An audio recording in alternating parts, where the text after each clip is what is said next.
नमस्कार साथियों, मैं आपका अपना प्रसन्न राघवन। उम्मीद करता हूं कि आप लोग बहुत अच्छे से पढ़ाई कर रहे होंगे और आपका तैयारी भी बहुत अच्छे से चल रहा होगा। आज के वीडियो में हम लोग क्लास 12 सीबीएसई के लिए प्रीवियस ईयर क्वेश्चन का सीरीज स्टार्ट करने जा रहे हैं, जिसमें प्रीवियस ईयर में पूछे गए क्वेश्चन को डिस्कस करेंगे। आप लोग भी प्रीवियस ईयर क्वेश्चन को जरूर सॉल्व करें। प्रीवियस ईयर क्वेश्चन सॉल्व करने के बहुत सारे बेनिफिट हैं, आप लोग को बहुत तरह से आइडिया लगेगा। पहला आइडिया आपको तो ये लगेगा कि सीबीएसई किस तरह से क्वेश्चन पूछ रहा है, किस लेवल का क्वेश्चन पूछ रहा है और किस टॉपिक से किस तरह से क्वेश्चन पूछा जा सकता है। दूसरा आइडिया कि आपकी प्रिपरेशन कितनी अच्छी से चल रही है, आपका प्रिपरेशन किस पॉइंट पर लैग कर रहा है और आपको कितनी तैयारी करने की जरूरत है। तो चलिए आरंभ करते हैं आउटसाइड दिल्ली क्वेश्चन के साथ, जो कि 2017 में पूछा गया था। पेपर में ये 5 मार्क्स का था। क्वेश्चन के 3 पार्ट है, ए बी सी को हम लोग लेटर ऑन वीडियो में डिस्कस करेंगे। साथियों, क्वेश्चन के पार्ट ए में एक इलेक्ट्रिक डाइपोल है जिसका लेंथ 2a गिवन है। उस इलेक्ट्रिक डाइपोल की वजह से एक्सियल पॉइंट पर, जो कि सेंटर ऑफ डाइपोल से r डिस्टेंस दूर है, हम लोग को इलेक्ट्रिक फील्ड कैलकुलेट करना है। इलेक्ट्रिक फील्ड को कैलकुलेट करने से पहले हम लोग डाइपोल के बारे में कुछ बेसिक इन्फॉर्मेशन ले लेते हैं, जैसे कि इलेक्ट्रिक डाइपोल क्या होता है, इलेक्ट्रिक डाइपोल मोमेंट क्या होता है, एक्सियल पॉइंट क्या होता है, इक्वेटोरियल पॉइंट क्या होता है, सेंटर ऑफ डाइपोल क्या होता है। साथियों, जब भी दो इक्वल और अपोजिट चार्जेज -q और +q कुछ डिस्टेंस पर सेपरेटेड हो तो ये फॉर्म करते हैं इलेक्ट्रिक डाइपोल। इस दोनों चार्ज को ज्वाइन करने वाले लाइन का मिड पॉइंट होता है सेंटर ऑफ डाइपोल। साथियों, इस सेंटर ऑफ डाइपोल से दोनों चार्जेज इक्वल डिस्टेंस पर है। तो यदि दोनों चार्ज के बीच में डिस्टेंस 2a है तो ये जो डिस्टेंस हो जाएगा ये हो जाएगा a और ये भी डिस्टेंस हो जाएगा a। नेक्स्ट अपना पॉइंट है इलेक्ट्रिक डाइपोल मोमेंट।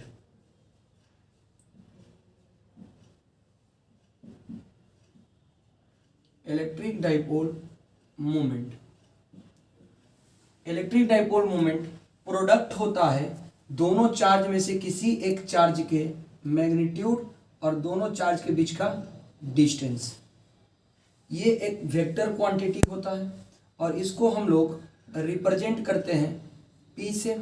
अब क्योंकि ये वेक्टर है तो ऊपर अपन लोग एरो लगा देंगे, और ये एक वेक्टर क्वांटिटी होता है तो इसका डायरेक्शन भी होगा, और डायरेक्शन होता है negative charge to positive charge. मतलब कि इलेक्ट्रिक डाइपोल मोमेंट का ये डायरेक्शन हो जाएगा। इसका यूनिट भी देख लेते हैं। तो इसका ऐसा यूनिट क्या हो जाएगा, बोला जाए ऐसा यूनिट क्या हो जाएगा। तो चार्ज का ऐसा यूनिट होता है कूलम, और डिस्टेंस का यूनिट होता है मीटर। मतलब कि coulomb metre is the SI unit of electric dipole moment. Next अपना पॉइंट है एक्सियल पॉइंट। तो एक्सियल पॉइंट उस पॉइंट को कहते हैं जो डाइपोल के एक्सिस के अलोंग लाई करता हो। मतलब कि ये भी पॉइंट हो सकता है और ये भी पॉइंट हो सकता है। और नेक्स्ट अपना पॉइंट है इक्वेटोरियल पॉइंट। तो इक्वेटोरियल पॉइंट उस पॉइंट को कहते हैं जो डाइपोल से परपेंडिकुलर हो। मतलब कि ये पॉइंट और ये पॉइंट। क्लियर हो गया कि इलेक्ट्रिक डाइपोल क्या होता है। जब दो इक्वल और अपोजिट चार्जेज कुछ स्मॉल डिस्टेंस 2a से सेपरेटेड हो तो वो क्या बनाते हैं, इलेक्ट्रिक डाइपोल। उन दोनों चार्ज को ज्वाइन करने वाले लाइन का मिड पॉइंट को सेंटर ऑफ डाइपोल कहते हैं। इस सेंटर ऑफ डाइपोल से दोनों चार्जेज इक्वल डिस्टेंस पर होंगे। नेक्स्ट है electric dipole moment. Electric dipole moment होता है product of magnitude of any charges. क्योंकि दोनों चार्ज का मैग्नीट्यूड बराबर है तो किसी एक चार्ज का मैग्नीट्यूड ले लो और उन दोनों के बीच के डिस्टेंस के साथ मल्टीप्लाई कर दो। इसको P से रिप्रेजेंट करते हैं और ये एक वेक्टर क्वांटिटी होती है तो इसके ऊपर अपन लोग एरो डाल देंगे। और इसका डायरेक्शन होता है negative charge to positive charge, और इसका ऐसा unit coulomb metre. Axial point जो एक्सिस के अलोंग लाई करता हो, और इक्वेटोरियल पॉइंट जो डाइपोल से परपेंडिकुलर हो। इतने इंफॉर्मेशन के बाद अब हम लोग इस डाइपोल की वजह से एक्सियल पॉइंट पर इलेक्ट्रिक फील्ड कैलकुलेट करेंगे। तो साथियों, जैसे कि मालूम है कि किसी भी पॉइंट चार्ज की वजह से जो इलेक्ट्रिक फील्ड होता है वो होता है के क्यू अपन एक्स स्क्वायर, के क्यू अपन एक्स स्क्वायर। के क्या होता है 1/4 पाई एप्सिलॉन नॉट, इसका वैक्यूम में वैल्यू होता है 9 × 10⁹। और यहाँ पर हम लोग क्यू को विदाउट साइन पुट करते हैं, मतलब कि सिर्फ मैग्नीट्यूड वैल्यू पुट करेंगे। और एक्स होता है distance between source charge and that point. Clear है? तो हम लोग पहले नेमिंग कर लेते हैं। माइनस चार्ज को हम लोग मान लेते हैं कि फर्स्ट चार्ज है और प्लस क्यू चार्ज को बोल देते हैं सेकेंड चार्ज। और इन लोग का पोजीशन भी नेमिंग कर देते हैं। इसको मान लेते हैं कि माइनस क्यू का चार्ज का पोजीशन है ए, प्लस क्यू चार्ज का पोजीशन है बी, और इस डाइपोल को अपन लोग बोल देते हैं ओ। और ये अपना हो जाएगा एक्सियल पॉइंट, जिसको अपन लोग बोल रहे हैं सी। क्वेश्चन में गिवन है कि सेंटर ऑफ डाइपोल से इस एक्सियल पॉइंट का जो डिस्टेंस है वो है स्मॉल आर। ठीक है, तो पहले इस एक्सियल पॉइंट पर नेगेटिव चार्ज की वजह से कितना इलेक्ट्रिक फील्ड होगा और पॉजिटिव चार्ज की वजह से कितना इलेक्ट्रिक फील्ड होगा, ये कैलकुलेट कर लेते हैं। तो electric field at C, electric field due to first charge at C कितना होगा, के चार्ज का मैग्नीट्यूड है क्यू और डिस्टेंस कितना है।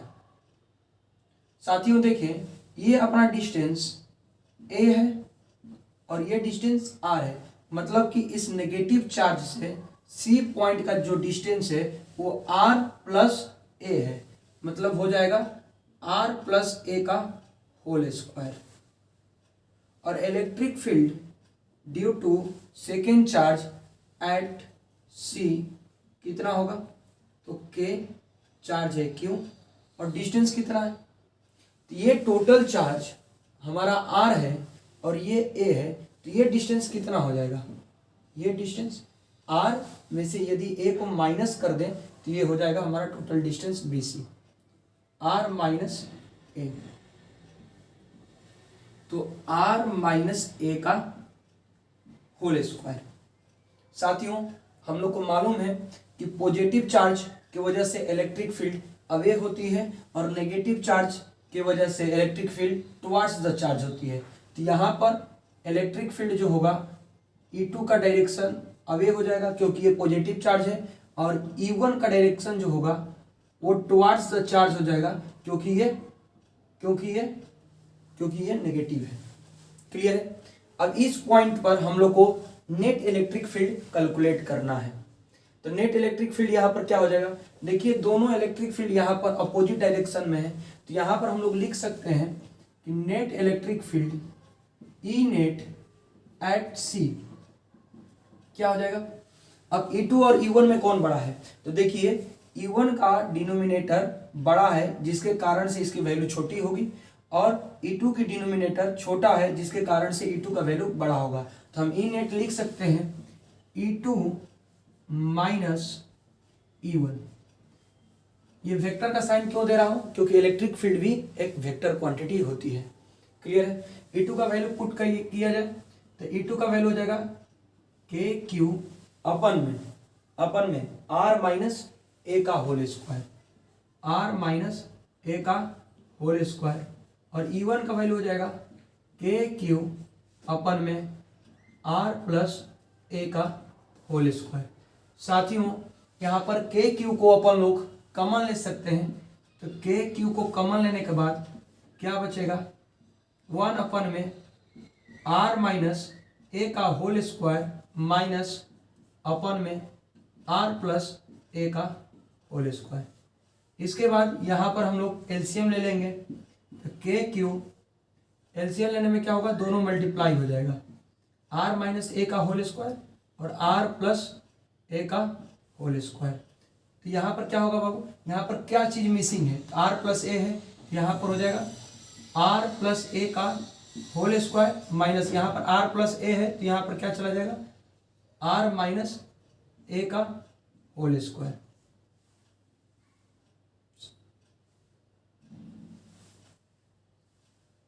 अब अपन लोग क्या करेंगे कि ये होल स्क्वायर को अपन लोग ओपन कर लें।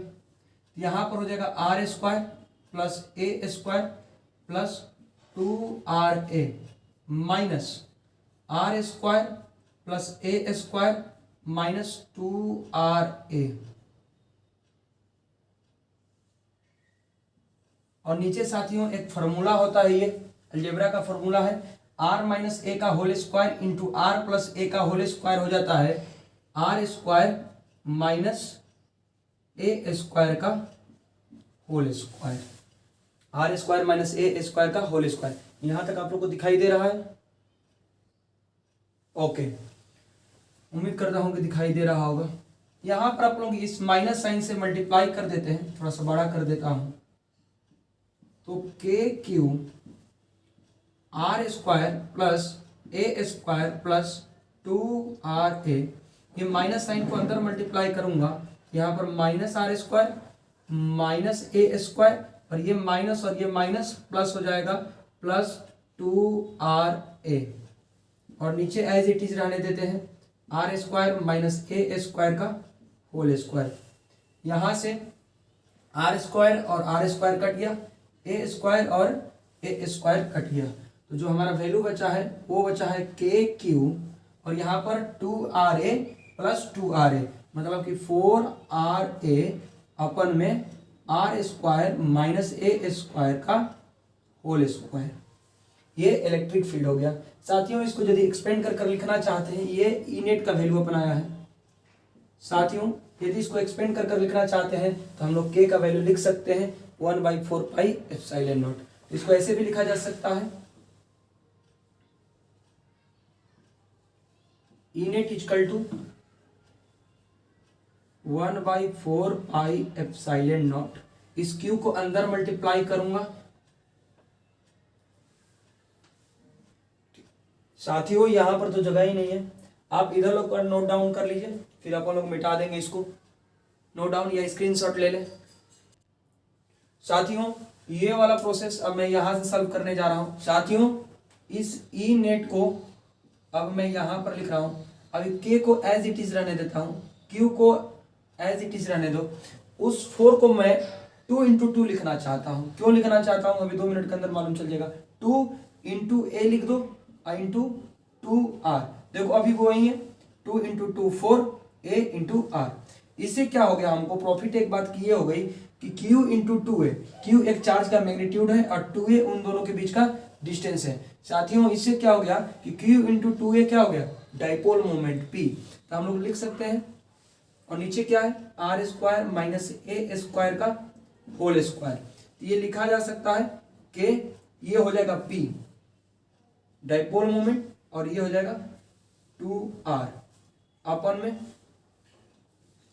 Are square minus A square का होल स्क्वायर।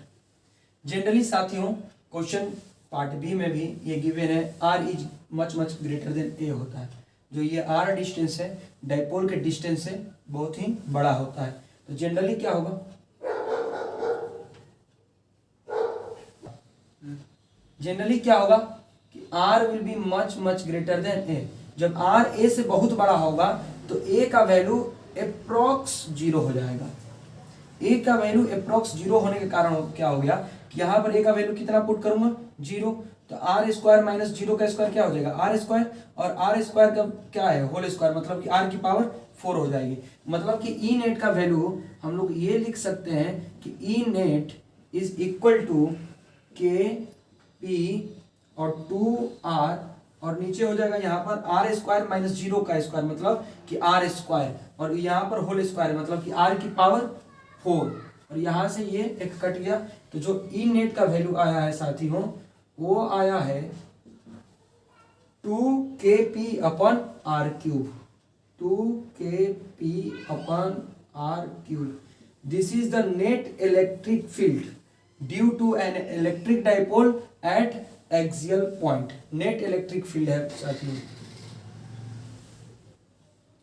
यहां पर एक बात ध्यान देने वाली है कि देखिए डाइपोल का भी डायरेक्शन ये होगा क्योंकि नेगेटिव चार्ज से पॉजिटिव चार्ज, और जो ई नेट का डायरेक्शन होगा E2 बड़ा है और E1 छोटा है, मतलब कि ई नेट का भी जो डायरेक्शन एक्सियल पॉइंट पर होने वाला है वो इधर ही होने वाला है और डाइपोल का भी डायरेक्शन इधर ही होने वाला है। मतलब कि दोनों का डायरेक्शन सेम है, इसलिए दोनों पर हम लोग वेक्टर साइन लगा सकते हैं। एक बात नोट करने वाली है कि इलेक्ट्रिक फील्ड और डाइपोल मूवमेंट का डायरेक्शन सेम होता है एट एक्सियल पॉइंट।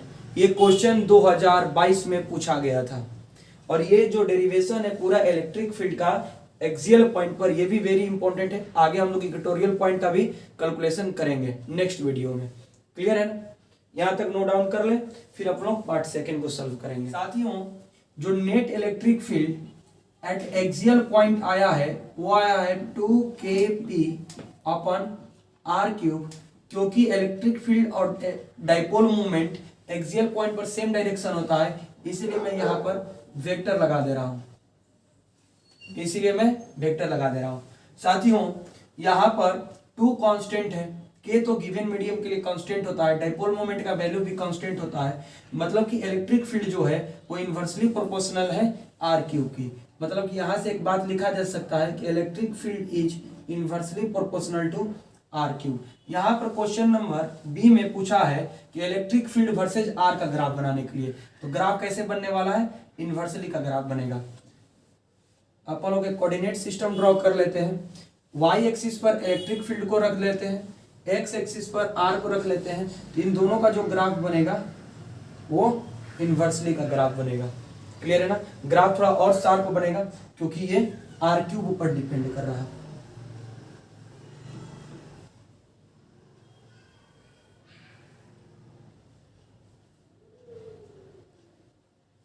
ये पार्ट हो गया।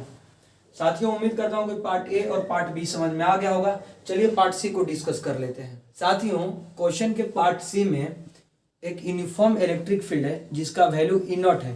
यूनिफॉर्म इलेक्ट्रिक फील्ड मतलब कि जिसका वैल्यू कांस्टेंट रहे ओवर द स्पेस में उसका वैल्यू चेंज ना हो। उसमें हम लोग को डाइपोल को स्टेबल और अनस्टेबल इक्विलिब्रियम में दिखाना है, और स्टेबल इक्विलिब्रियम और अनस्टेबल इक्विलिब्रियम में डाइपोल पर कितना टॉर्क लगेगा इस यूनिफॉर्म इलेक्ट्रिक फील्ड के कारण से।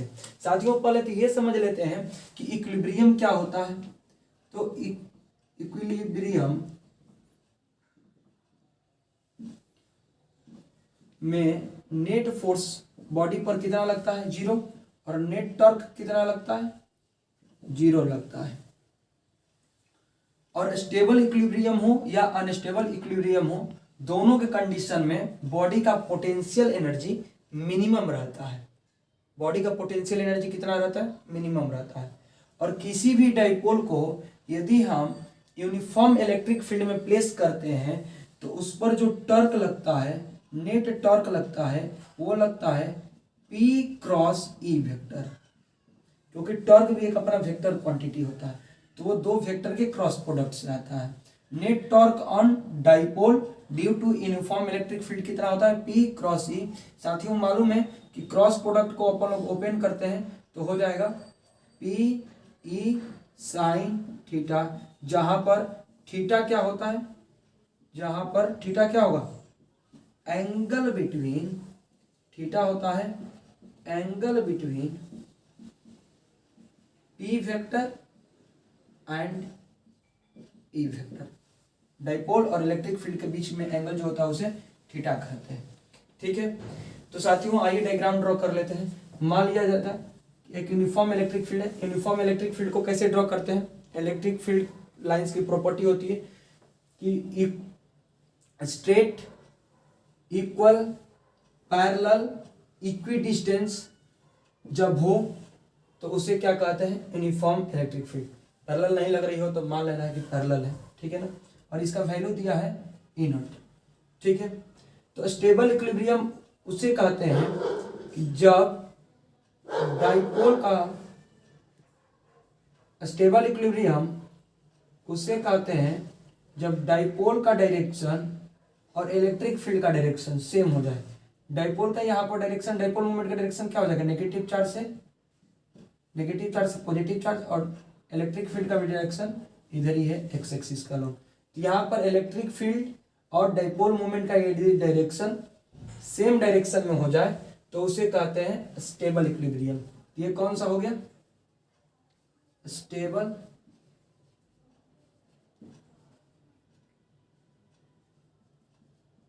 और अनस्टेबल इक्विलिब्रियम कैसे ड्रॉ करेंगे?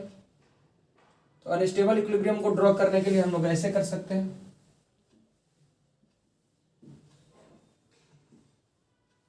ये मान लीजिए इनर्ट हो गया, इलेक्ट्रिक फील्ड का डायरेक्शन इधर।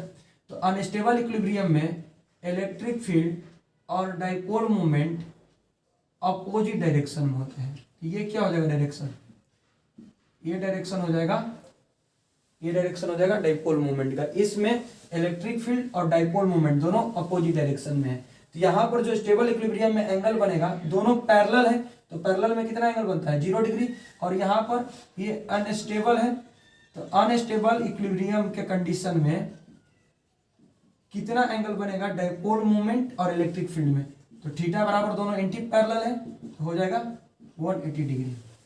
क्लियर है? तो ये तो डायग्राम हो गया स्टेबल इक्विलिब्रियम और unstable equilibrium of dipole when placed in uniform electric field. अब इस पर टॉर्क कितना लगेगा? तो टॉर्क का फॉर्मूला हम लोग देखे हैं, P क्रॉस E या फिर PE साइन थीटा। तो यहाँ पर हम लोग पुट कर देते हैं वैल्यू का। तो स्टेबल इक्विलिब्रियम में जो टॉर्क का वैल्यू होगा, टॉर्क का वैल्यू होगा वो होगा PE और साइन थीटा। थीटा कितना है? 0 डिग्री। साथियों मालूम है कि साइन 0 कितना होता है? 0 होता है। तो टॉर्क कितना हो जाएगा? 0। और अनस्टेबल कंडीशन में टॉर्क देख लेते हैं। अनस्टेबल कंडीशन में टॉर्क कितना हो जाएगा? PE sine theta. थीटा कितना है? 180 डिग्री। साइन 180 भी 0 होता है। वो दोनों ही कंडीशन में, अनस्टेबल कंडीशन हो या फिर स्टेबल कंडीशन हो, दोनों ही इक्विलिब्रियम के कंडीशन में डाइपोल पर लगने वाला टॉर्क कितना होगा? 0 होगा। कब? जब ये इलेक्ट्रिक फील्ड यूनिफॉर्म हो तब। क्लियर है? साथियों एक बात और मैं कहना चाहूंगा, ये डाइपोल के जितने भी टॉपिक्स हैं, electric dipole moment, electric dipole की वजह से इलेक्ट्रिक फील्ड एक्सियल या इक्वेटोरियल पॉइंट पर इलेक्ट्रिक डाइपोल पर कितना टॉर्क लगता है, P क्रॉस E या PE sine theta, electric dipole का potential energy uniform electric field में कितना होता है, P.E होता है उस समय। ये सारे टॉपिक डाइपोल के बोर्ड पॉइंट ऑफ व्यू के लिए, बोर्ड पॉइंट ऑफ व्यू से बहुत ही ज़्यादा इंपॉर्टेंट है, जिसको आप लोग जरूर एक बार रिवीजन करिएगा। होप कि ये वीडियो आप लोगों को बहुत अच्छे लगे और आगे भी हम लोग ये सीरीज में वीडियो कंटिन्यू करेंगे। चलिए मिलते हैं नेक्स्ट वीडियो में। Thank you. जय हिंद।